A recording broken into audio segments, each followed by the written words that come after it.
ঘুমোবো আমি, ঘুমোবে তুমি, গল্প শোনাবে ঘুম পড়ি। হালকা আলো, চোখ বন্ধ, চলো একটা গল্প শুনি। রাতের গল্প বাংলায়। আজকের গল্প গরিব রাজার গল্প। এক ছিল রাজা। রাজা শুধু নামেই রাজা ছিল। রাজার না ছিল কোনো প্রজা, না ছিল কোনো মন্ত্রী, না ছিল সেনাপতি, না ছিল কোনো সৈন্য সামন্ত। রাজার না ছিল রাজ অট্টালিকা, না প্রাসাদ, না কোনো দাসদাসী, না কোনো রানী। রাজা শুয়ে শুয়ে সারাদিন স্বপ্ন দেখত। তার এক রানী হয়েছে, হয়েছে এক বিশাল বড় রাজবাড়ি, এক রাজপুত্র আর এক রাজকন্যাও হয়েছে। আসলে ওই রাজা শুধু নামেই রাজা ছিল। সে ছিল একজন গরিব, অতি সাধারণ মানুষ। সে এতই সাধারণ মানুষ ছিল যে রাজার নামের পিছনে কোনো পদবি পর্যন্ত জোটেনি। রাজা নিজেই জানে না তার মা কে, তার বাবা কে, কোথায় তাদের বাড়ি। বলতে গেলে তার কিচ্ছু নেই। সে গ্রামে গাছের তলায় থাকত। সামনেই ছিল একটা চায়ের দোকান। সেই চায়ের দোকানে রাজা কাজ করত, আর যা পয়সা পেত তাতে কোনো রকমে তার দুবেলার খাবারটা জুটে যেত। রাজা কিন্তু খুবই সুন্দর ছিল, সুঠম চেহারা ছিল। সে এক নব্যযুবক। রাজার কাছে ধনসম্পদ না থাকলেও তার মন ছিল বিশাল বড়। মনের দিক থেকে রাজা ছিল বিরাট ধনী। একদিন হয় কি, রাজা চায়ের দোকানে কাজ করছিল। হঠাৎ এক অনেক বৃদ্ধা মহিলা চায়ের দোকানে আসে, একটু খাবার খোঁজে। কিন্তু যখন তাকে চা দিতে যায় তখন সে বলে তার কাছে একটি টাকাও নেই। মালিক তো ভীষণ রেগে যায়। মালিক সেখান থেকে বুড়িকে তাড়িয়ে দেয়। বেচারি বুড়ি, সে আর কি করবে, তার খুব খিদে লেগেছিল। সে দূরে একটা গাছের তলায় বসে কাঁদতে শুরু করলো। এরপর হয় কি, রাজা বিষয়টা লক্ষ্য করে। সেই গাছের তলায় রাজাও যায়। বুড়িকে বলে, কি হয়েছে ঠাকুমা তোমার? তুমি খাবার খাওনি, তাই কান্না করছো? রাজাকে সে বলে, হ্যাঁ, সে 2-3 দিন হয়ে গেল কিচ্ছু খাবার পায়নি। ভেবেছিল চায়ের দোকানে একটু চা আর খাবার যদি জোটে তাহলে ভালো হবে, কিন্তু তাও হলো না। রাজা ছিল খুবই দয়ালু মনের। সে বুড়ির এই কষ্ট দেখার পর আর থাকতে পারল না। দুপুরবেলা ভাত খাওয়ার জন্য তার কাছে যে পয়সাটা ছিল সেটা দিয়ে সে খাবার না খেয়ে বুড়ির জন্য খাবার কিনে নিয়ে এলো, আর বুড়িকে গাছতলায় দিল। বুড়ি সেটা পেট ভরে শান্তি করে খেলো। বুড়ি খুব আশীর্বাদ করলো রাজাকে। এরপর বুড়িকে রাজা বলল, ঠাকুমা তোমার বাড়ি কোথায়? বুড়ি বলল, পাশের গ্রামে আমার বাড়ি। আমি কয়েকদিন হলো কিচ্ছু খেতে পাইনি। আসলে কি হয়েছে জানিস, আমার নাতনি হারিয়ে গেছে। আমার নাতনিকে নিয়ে আমি মেলা দেখতে এসেছিলাম এই গ্রামে, কিন্তু হঠাৎ হাত ছেড়ে যায়। তারপর আমার নাতনি হারিয়ে যায়। আমি আমার নাতনিকে আর খুঁজে পাচ্ছি না। 2-3 দিন হলো আমি এইভাবেই পথে পথে ঘুরছি। বুড়ির এই সমস্যার কথা শোনার পর রাজা বলে সে সাহায্য করবে। সে বুড়ির নাতনিকে অবশ্যই খুঁজে এনে দেবে। সে যতটা সম্ভব চেষ্টা করবে। এরপর রাজা বেরিয়ে পড়ে বুড়ির নাতনিকে খোঁজার জন্য। গোটা গ্রাম তন্ন তন্ন করে রাজা খোঁজে।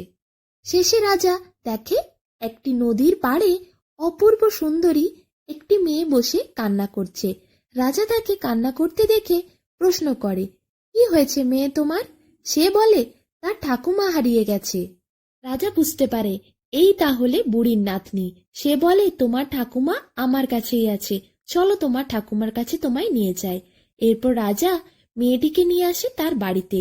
সেখানেই ছিল বুড়ি। নাতনিকে দেখার পর বুড়ি তো আনন্দে আত্মহারা হয়ে ওঠে। নাতনি বুড়িকে এসে ছুট্টে জড়িয়ে ধরে। এরপর বুড়ি রাজাকে অনেক ধন্যবাদ জানায়। তারপর রাজাকে তাদের বাড়ি যেতে বলে। রাজা প্রথমে যেতে চাইছিল না, কিন্তু বুড়ি অনেক জোর করায় রাজা ঠিক করে সে বুড়ির বাড়ি যাবে, 2-1 দিন ঘুরেই আসবে।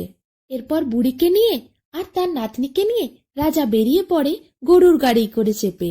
দেখতে দেখতে পাশের গ্রামে পৌঁছে যায় গরুর গাড়ি।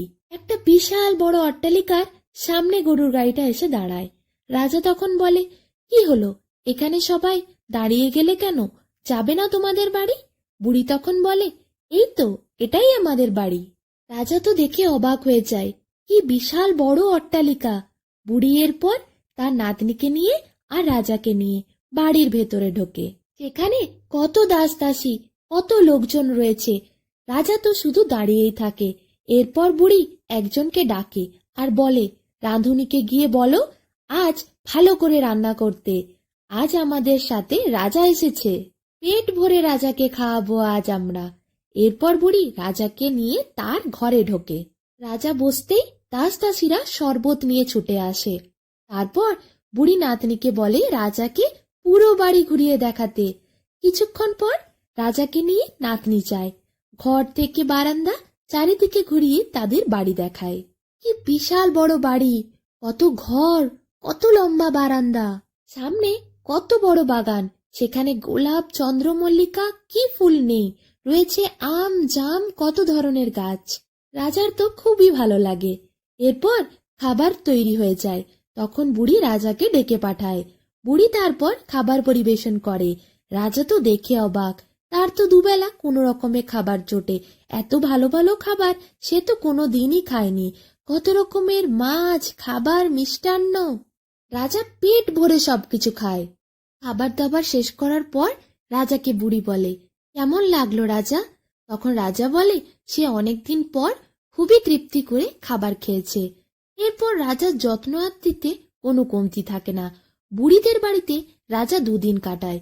শেষে 3 নাম্বার দিনে যখন রাজার ফিরে যাওয়ার সময়, তখন বুড়ি রাজাকে বলে, রাজা, আমার নাতনির বাবা মা নেই, মানে আমার ছেলে আর বৌমা অনেকদিন আগেই মারা গেছে। আমার নাতনিকে নিয়ে আমি একাই থাকি। তোমায় আজ আমি একটি প্রশ্ন করতে চাই। তোমায় দেখে আমার খুব ভালো লেগেছে। তুমি যেভাবে আমাদের উপকার করেছ তাতে আমি খুবই সন্তুষ্ট।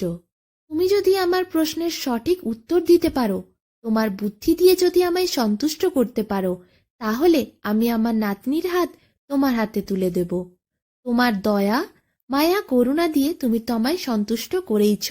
এরপর তুমি আমাকে বুদ্ধি দিয়ে সন্তুষ্ট করে দেখাও। রাজা তখন বলে, ঠাকুমা বলুন কি প্রশ্ন? তখন ঠাকুমা বলে, ধরো তোমায় আমি 1 টাকা দিলাম, বাজার থেকে একটা জিনিস আনতে পাঠালাম। তোমাকে এমন একটা জিনিস আনতে হবে যেটা দিয়ে আমার গোটা ঘর ভরে যাবে। তুমি কি আনবে? রাজা ভাবে, 1 টাকা দিয়ে জিনিস আনা যাবে, এরকম জিনিস কি হতে পারে? আর গোটা ঘরই বা ভরে যাবে, সেটাই বাকি। কিছুক্ষণ পর রাজা বলে, ঠাকুমা আমি জানি। তখন ঠাকুমা বলে, আচ্ছা তাহলে বলে দেখাও। রাজা বলে, মোমবাতি। 1 টাকায় মোমবাতিও পাওয়া যাবে, আর মোমবাতির আলোয় গোটা ঘর ভরে যাবে। রাজার বুদ্ধি দেখে ঠাকুমা খুবই সন্তুষ্ট হয়। সে তার নাতনির জন্য উপযুক্ত পাত্র পেয়েছে, আর এই সম্পত্তির ভার যাকে দিয়ে যেতে পারবে সেরকম মানুষও পেয়েছে। বুড়ি খুব খুশি হয়। এরপর তার নাতনির সাথে রাজার বিয়ে দেয়। খুব ধুমধাম করে বিয়ে হয় রাজার সাথে বুড়ির নাতনির। এরপর আর কি, রাজার জীবনে কোনো অভাব থাকে না।